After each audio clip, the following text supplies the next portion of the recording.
네, 안녕하세요. LS증권 염승환 이사입니다. 요즘에 좀 변동성이 심한데 또 좋은 또 투자 전략 제시하고 가도록 하겠습니다. 실적은 너무 좋죠. 너무 잘 나왔고 예상이 84조인데 지금 89조.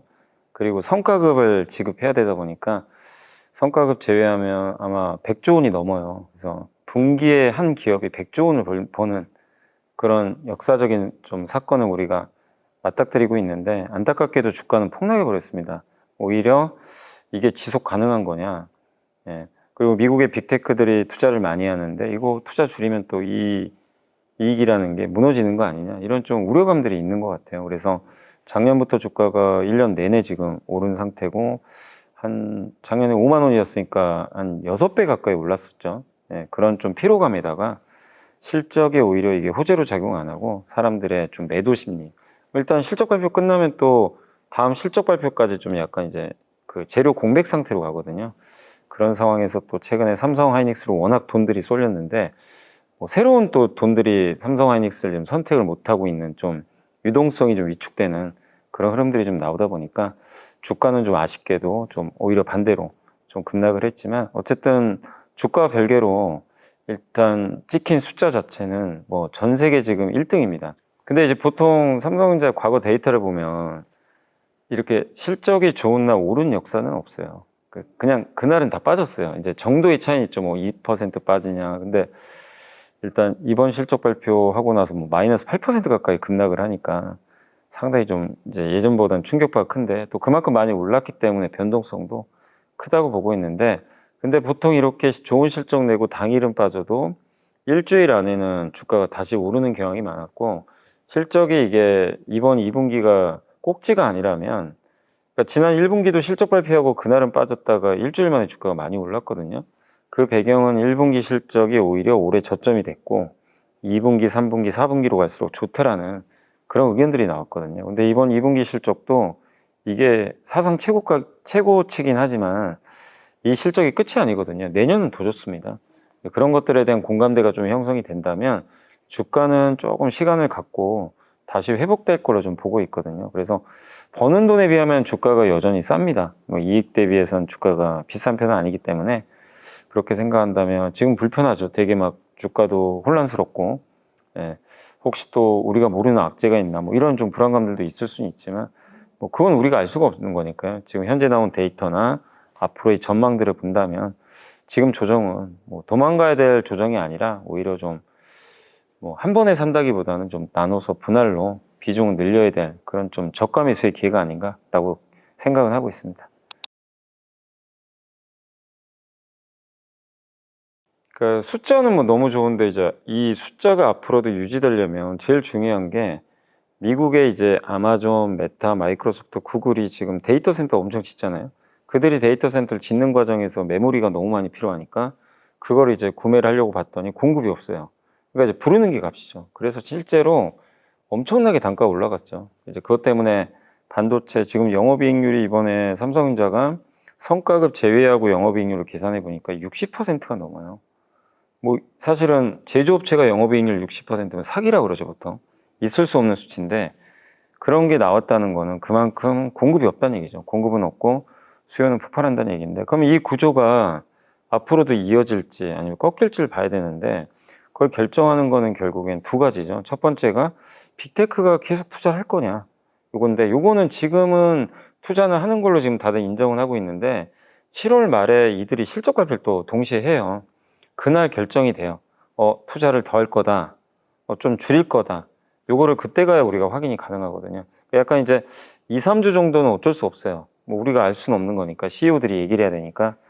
그래서 한 가지 변수는 이제 빅테크들이 실제로 이 자본 지출을 계속 늘려주는지 요거를 한번 검증을 해야 된다. 그게 확인이 되면 주가는 또 편하게 올라갈 가능성이 높습니다. 그래서 그거는 7월 말에 한번 확인이 가능하고 두 번째는 아무리 수요가 좋아도 너무 많이 공급이 늘면 뭐 반도체가 떨어지잖아요. 그래서 공급 이슈인데 사실 공급은 걱정할 필요는 없어요. 지금 반도체 공장을 짓고 있지만 짓는데 보통 2년 걸리거든요. 그래서 의미 있는 공급 증가는 2028년은 돼야 된다라는 게 보통 이제 전반적인 반도체 애널리스트들의 중론이기 때문에 그래서 사실 이 두 가지가 제일 중요한데 공급은 아직 걱정할 필요는 없고. 근데 요즘에 이제 약간 불편한 게 뭐 저기 이제 호남에 800조짜리 반도체 공장 뭐 4개 짓는다. 이러면 뭐 공급 가인 가는 거 아니냐. 이런 얘기들이 많이 나오는데 사실 그거는 뭐 나중에 공급 가인 갈 수도 있지만 이 호남권에 만들어지는 반도체 공장은 생산 시점이 2031년이거든요. 너무 멀어요, 아직은. 그거를 지금 걱정할 필요는 저는 없다고 생각을 하거든요. 그렇기 때문에 공급보다는 결국 빅테크의 입을 통해서 이 투자가 계속 된다는 거 아마 시장 확인받고 싶을 것 같아요.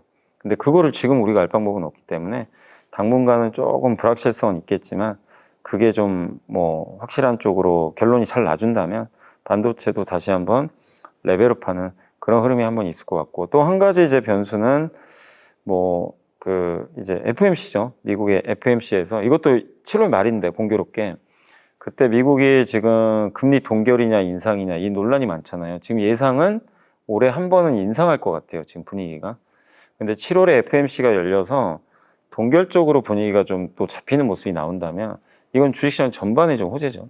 그래서 미국이 금리를 어쨌든 동결을 해준다면 우리나라 환율에도 되게 긍정적이에요.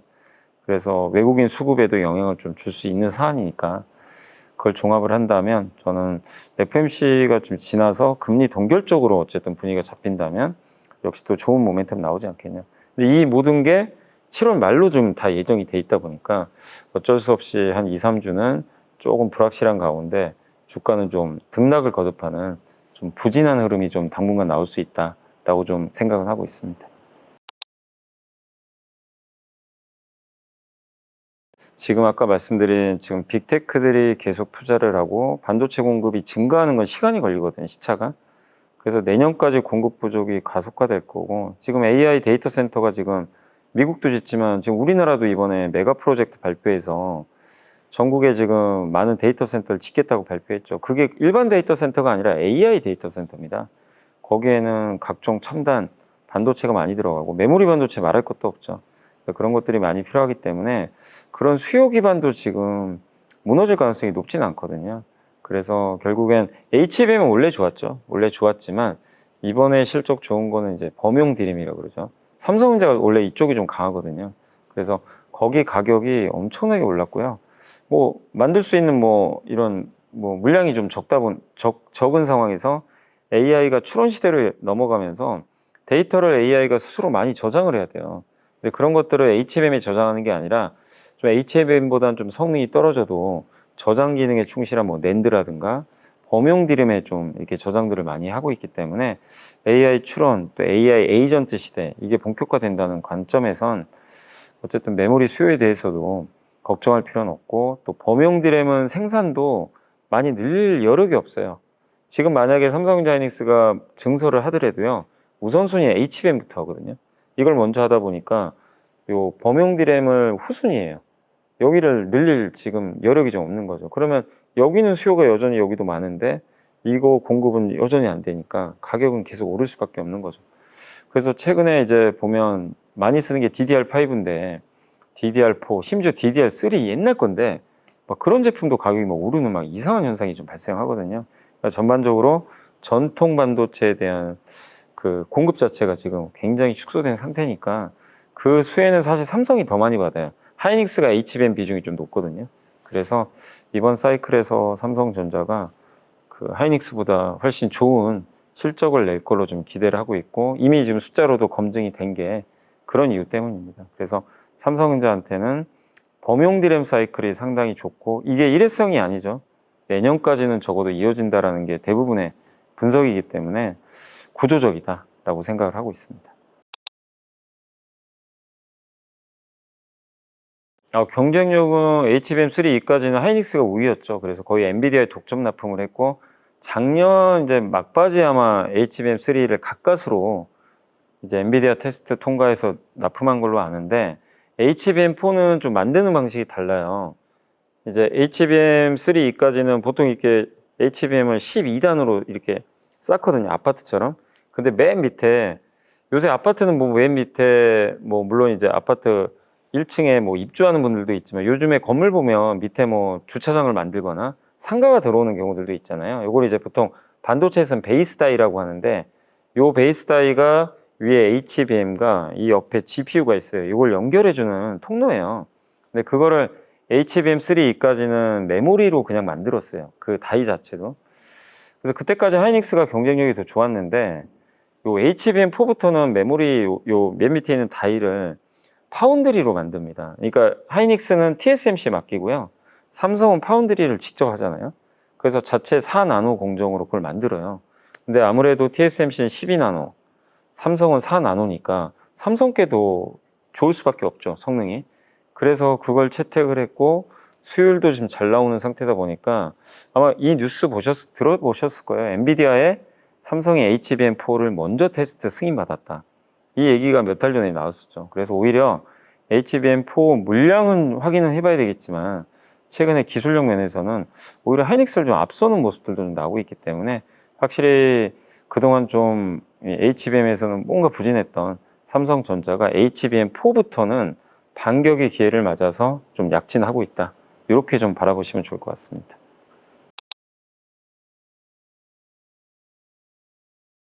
그동안은 부담이었어요. 그동안 몇 년간 좀 적자 보고 막 작년에도 거의 5조 까먹은 걸로 알고 있어요. 파운드리 사업부가. 돈이 안 됐죠. 그 이유가 뭐 TSMC 혼자 다 가져가니까 모든 걸 독점이었고. 근데 이제 분위기가 바뀐 게 작년 여름에 아마 기억하시겠지만 그 테슬라 일론 머스크가 삼성전자 20조짜리 수주를 줘요. 자기 칩을 AI 칩을 만드는데 TSMC가 아니라 삼성의 손을 잡아버렸죠. 그때부터 좀 뭔가 분위기가 바뀌었고 다만 이제 이거를 만드는 거는 2027년부터 만드니까 당장 실적에 반영은 안 되지만 어쨌든 삼성은 너무나 좋은 고객사를 하나 확보한 거죠. 그래서 한마디로 파운드리 사업부가 참 이게 계륵 같은 존재였어요. 메모리는 좋아지는데 파운드리는 자꾸 까먹고 그래서 성과는 잘 안 나오고 이게 미래 경쟁력이 있냐 이런 좀 우려도 있었지만 작년에 테슬라 수주를 계기로 부활을 하기 시작했고 그 다음에 올해 엔비디아 칩 수주도 일부 받았거든요. 그래서 그것도 있었고 최근에 또 메타가 그 AI 가속기를 만드는데 자체 칩이죠. 삼성 파운드리 이용하겠다는 그런 협상도 지금 하고 있다라는 언론 보도가 있었거든요. 그리고 미국의 아주 유명한 더 인포메이션지가 보도를 했습니다. 그러면 그런 정황들을 봤을 때 삼성이 이제 더 이상 파운드리는 부담이 아니라 이제는 한번 기대해 볼 만할까? 예, 요런 이제 분위기 좀 바뀐 거죠. 그래서 지금 삼성 파운드리는 주가 측면에서도 이제는 마이너스 요인이 아니라 플러스 요인으로 저는 좀 작용할 것 같다 이렇게 보고 있고 얼마 전에 그 언론사 보도도 있었는데 6월 달 월간 기준으로 삼성 파운드리가 지금 3년 만에 처음 흑자 전환했다는 얘기도 있어요. 그거는 삼성이 공개는 안 하고 있지만 아마 취재 기자가 보도를 했겠죠. 그렇게 그 조사를 해봤겠죠. 그래서 이런 정황들을 종합해 보면 삼성 파운드리는 이제 적어도 짐이 아니라 하나의 플러스 요인이 될 수 있는 그런 어떤 출발점에 서 있기 때문에 삼성 파운드리는 한번 기대를 해보자. 저는 그렇게 생각을 합니다. 근데 좀 약간 주주가치 측면에서는 공장 투자하는 건 당연한 거예요. 그건 당연히 해야죠. 회사가 생존을 위해서는 투자하는 건 맞는 거고. 근데 좀 아쉬운 건 그거죠. 성과급을 10% 떼고 이제 이익을 계산해야 되니까. 이번에도 삼성전자 2분기 실적이 성과급 제외 안 했으면 100조가 넘는데 떼고 이제 계산하다 보니까 89조가 찍힌 거잖아요. 그러니까 이제 그만큼 주주가 받아간 몫이 줄어드는 거죠. 그거는. 근데 또 그런 이제 파업 이슈를 좀 해결하기 위해서 이렇게 하다 보니까 삼성전자 입장에서는 불가피한 측면도 있었지만 어쨌든 외국인 투자자, 국내 투자분들이 봤을 때는 뭐 좋아 보이진 않습니다. 당연히 주주 가치가 훼손되는 건 명백한 사실이니까. 근데 그거를 감안해도 지금 돈을 너무 많이 벌어요. 89조, 올해 1분기에 57조, 올해 전체 영업이익이 어쨌든 뭐 370조 정도 예상을 하고 있거든요. 그리고 그렇게 따지면 올해 아마 이제 삼성전자 성과급 재원은 어디서 그러니까 그 주주환원 재원은 잉여 현금 흐름에서 나오는데 요거는 이제 삼성전자가 영업 활동을 통해서 현금을 많이 벌 거 아니에요. 거기서 이제 설비 투자 같은 거 하죠. 그거 제하고 남는 돈이 잉여 현금 흐름인데 요게 올해 아마 200조가 넘을 거예요. 그래서 그 중에 절반을 특별 주주환원을 줘요. 원래 삼성이 그렇게 보통 약속을 합니다. 3년에 한 번씩.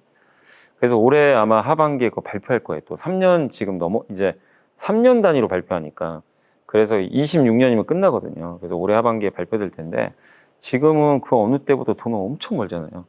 그러니까 직원들한테 주는 돈 빼도. 돈이 막대하고, 그래서 아까 제가 200조 정도에서 절반이면 100조를 나눠줄 거고, 내년에는 아마 그 현금 흐름이 아마 400조 정도 넘을 것 같아요. 그럼 그 중에 절반이면 200조죠. 예. 그래서 그거를 만약에 주주들한테 배당을 통해서 환원을 해준다면 배당 수익률만 올해 예상 기준으로는 한 4% 후반, 내년이 7% 나와요. 배당 수익률만. 이건 주가랑 별개로 삼성전자를 가지고 있음으로 인해서 받을 수 있는 배당 수익률이거든요. 그 정도로 엄청납니다. 그래서 물론 직원들한테 먼저 주는 거는 주주가치 훼손일 수 있지만 그거 제하고도 정말 엄청난 돈을 벌 거기 때문에 거기에 따른 주주 환원도 우리가 기대해 볼 수 있다는 측면에선 뭐 아쉬운 부분은 분명히 있지만 특별 주주 환원은 한번 올해 하반기에 저는 굉장히 주가에 중요한 어떤 요소라고 좀 보고 있거든요. 언제 발표할지는 저도 모르지만 올해 하반기 중에 어느 시점에서 아마 4분기경에 발표는 할 것 같아요. 그럼 이제 삼성전자 매력이 하나 올라가는 거죠. 그래서 이미 성과급은 뭐 결정된 거니까 뭐 되돌릴 수는 없는 상황이고, 이제 여러분들이 보셔야 될 거는 이 많은 돈을 정말 삼성전자가 주주들한테 어느 정도 돌려주는지, 그 정책 발표가 있을 거니까 그걸 한번 기대를 해보자라고 말씀드리겠습니다.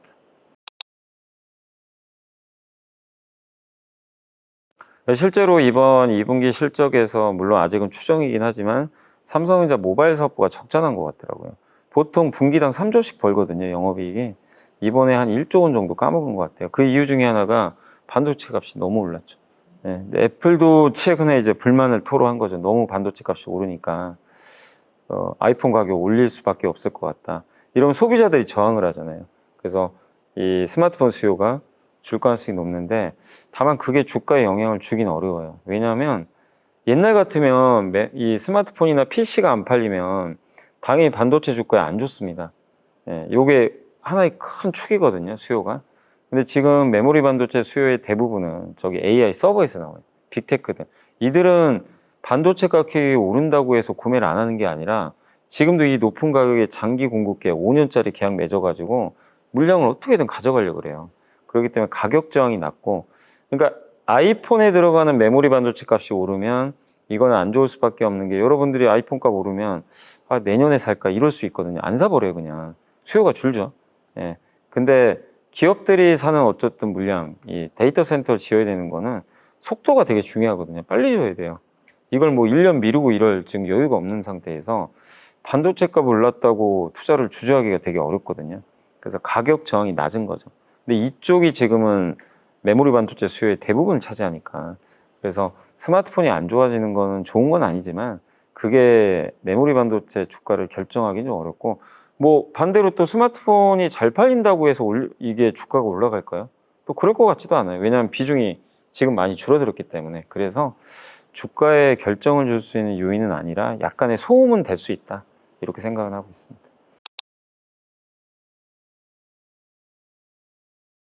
아, 근데 외국인들이 돌아오진 않고 있어요. 일단은 외국인들이 이제 삼성전자 하이닉스가 비중이 너무 높아져서 기계적으로 비중을 줄이죠. 이건 나빠서 파는 건 아닌데, 그게 6월 말로 좀 끝날 줄 알았거든요. 보통 반기 말에 그런 리밸런싱을 많이 하는데 7월 들어와서도 멈추질 않고 있어요. 그래서 여전히 외국인들은 그런 반기 말이냐 분기 말과 좀 상관없이 여전히 그 과도하게 높아진 삼성전자 하이닉스 주식을 좀 줄이는 그런 모습이 있는 것 같고, 또 외국계 투자 중에 이런 투자들도 좀 꽤 있는 것 같더라고요.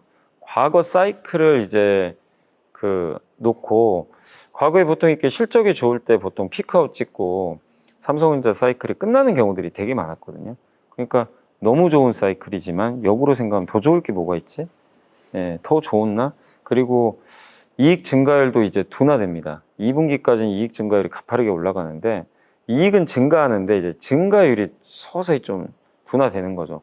이러면 이제 주가 측면에서 좀 지지부진할 수밖에 없거든요. 그래서 그런 걸 생각한 외국인들이 이번 실적은 놀랍도록 좋지만 여기서 더 엄청난 고성장 하기는 어려운 거 아닐까? 그래서 아마 좀 파는 물량들이 나오는 것 같아요. 그래서 그 두 가지가 좀 결합돼서 좀 아쉽지만, 외국인들이 저도 언제 들어올지는 지금 뭐 명확하진 않지만 매도는 조금 줄어들 걸로 좀 예상을 하고 있는데, 현재 7월 초까지는 매도를 줄이기보다는 여전히 6월과 더불어서 매도 공세를 좀 하고는 있다. 근데 제일 무서운 거는 외국인들이 예전에는 정말 이제 사이클도 끝나고 메모리 반도체도 공급 과잉으로 가고 그럴 때 이제 보통 옛날에도 한 몇 년 전에도 모건 스탠리가 뭐 반도체 겨울 온다 막 이런 보고서 낸 적도 있었거든요. 그거는 반도체가 안 좋아서 그렇게 쓴 거죠. 예. 근데 그런 업황이 꺾이는 걸 이제 감지하고 외국인들이 팔았을 때 그걸 사게 되면 굉장한 손해를 보게 돼요. 주가가 계속 눌려버리거든요. 근데 지금은 그건 아니거든요. 오히려 너무 좋아서 판다는 게 좀 아이러니죠.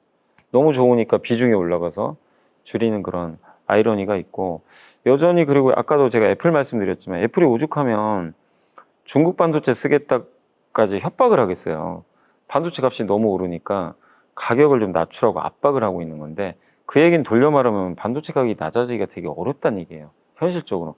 안 낮아질 것 같으니까 이제 우회해서 그 협상력을 높이려고 그런 발언을 하는 거거든요. 그래서 반도체 가격이 쉽게 꺾일 것 같지도 않고 수요는 여전히 탄탄하니까 그런 걸 생각해 봤을 때 외국인들이 단지 매도하는 이유만으로 우리가 이제 사이클 끝났다 이렇게 볼 필요는 없는 것 같고 결국 그들의 나름대로의 사정 때문에 줄이는 거니까 그것 때문에 주가가 이렇게 좀 흔들린다면 오히려 개인 투자분들 입장에서는 이걸 도망갈 게 아니라 저는 오히려 매수할 수 있는 기회로 활용하는 게 좋지 않겠냐. 어쨌든 우리 뭐 삼성전자를 하나의 우리의 어떤 신체로 본다면 신체는 되게 건강하거든요. 오히려 더 건강해졌어요. 예, 훨씬 키도 더 커지고 숫자도 좋은데 다만 너무 빨리 달려왔어요. 사실 작년부터 올해까지 보면 삼성전자가 정말 쉼없이 달려왔기 때문에 그런 좀 이제 그 약간 숨고르기는 좀 필요한 시점이죠. 그래서 약간 체력이 좀 약간 방전된 거죠. 예, 그렇게 본다면 쉬면 되거든요. 방전된 거는 잠깐 휴식을 해주면 또 충전을 하는 거니까 그런 관점이라면 삼성전자를 우리가 다시 격려를 해줄 수 있는 구간이지. 이제 방전하고 완전 이제 끝났어.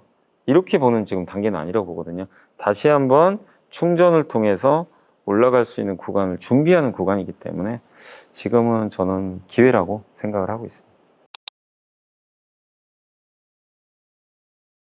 근데 삼성이 잘 나왔기 때문에 당연히 하이닉스도 잘 나올 수밖에 없고요. 격차는 좀 있겠지만 그래서 하이닉스에 대한 기대감도 당연히 높아지겠지만 둘이 어쨌든 최근에 주가가 좀 비슷하게 움직이거든요. 그래서 삼성이 1등이고 하이닉스가 2등이고 마이크론이 3등인데 3위인 마이크론이 제일 먼저 실적 발표했고 마이크론은 정말 깜짝 놀랄 실적을 발표했는데 근데 마이크론도 그날 엄청난 실적 내고 폭락해 버렸어요. 이게 좀 공통된 현상이죠. 삼성도 마찬가지. 그러니까 너무 잘 나온 게 오히려 지금 부담이 되는 그런 상황이지만 그러나 숫자는 배신하지 않거든요. 결국에 하이닉스도 그런 걸 좀 종합해 봤을 때는 좋은 숫자를 내면서 실적은 건재하다는 걸 증명할 가능성이 높기 때문에 주가만 바라보지 마시고 그런 숫자를 본다면 우리가 삼성전자 하이닉스를 계속 투자해야 되고 끌고 갈 이유는 저는 명확하다 이렇게 보고 있고 또 하이닉스는 미국의 ADR 그 나스닥에 상장하죠. 이런 수급적인 호재도 있기 때문에 그런 것까지 좀 우리가 생각을 한다면 SK 하이닉스도 단기 주가는 저도 뭐 이렇게 그 예측하기는 좀 쉽지 않지만 여전히 저는 위는 좀 열려 있는 그런 구간이다라고 생각을 하고 있고 그러니까 ADR 상장하고 나서는 첫날이 좀 중요한 게 아마 ADR을 이제 상장하면 되게 인기가 많을 거예요. 마이크론이 있지만 세계 메모리 반도체 2등 회사를 드디어 미국인들도 직접 투자를 할 수 있고 또 우리나라 기업 중에서는 사상 최초로 나스닥에 들어가요. 그러니까 엄청난 의미가 있는 거죠. 나중에 나스닥 100, 필라델피아 반도체 지수에도 편입이 될 거니까 그런 수급적인 이벤트도 분명히 있을 수가 있거든요. 그래서 저는 어쨌든 굉장히 호재로 보는데 다만 이제 걱정되는 거는 이런 것들을 이미 선반영해서 주가가 좀 미리 오른 감이 있다 보니까 그렇게 됐을 때 이제 흔히 세론이라 그러죠. 뉴스에 팔아라. 그래서 막상 상장한 당일에 주가가 좀 빠질 수도 있어요. 재료 노출로. 근데 그런다 하더라도 흔들릴 필요는 없습니다. 그거는 이벤트가 끝난 게 아니라 정말 이제 시작하는 거죠. 우리나라 기업이 나스닥에 정말 직상장을 하는 첫 사례가 되는 거니까. 그리고 미국은 우리 한국보다 더 높은 밸류에이션을 받거든요. 그러니까 지금 하이닉스가 PER이 7배인데 마이크론이 10배 넘게 받아요. 그러니까 한국 기업들은 한국에 있다는 이유로 좀 저렴하게 거래가 되는 건데 미국에 상장을 하면 이 간격을 좁혀지겠죠. 그런 것들이 중장기적으로 어우러질 수 있다고 저는 생각을 하니까 ADR 이슈도 너무 좀 이렇게 좁은 이슈, 단기적인 시각에서 보지 마시고 중장기적인 관점에서 아주 긍정적인 호재로 받아들이시면 좋겠고, 실제 TSMC가 대만 기업이지만 나스닥에 ADR 상장하고 주가 재평가 받았거든요. 그런 길을 좀 하이닉스도 따라가지 않겠냐라고 생각하고 있습니다. 만약에 반도체나 이런 이제 AI 기업들이 주가가 이제 끝났다 만약에요. 그럼 시장도 끝나요. 그냥 강세장 자체가. 그러면 주식을 할 수가 없는 거죠. 근데 그렇게 보진 않거든요. 단지 주가만 흔들린 거지. 아직 이들의 실적도 좋고 보여줄 게 되게 많잖아요.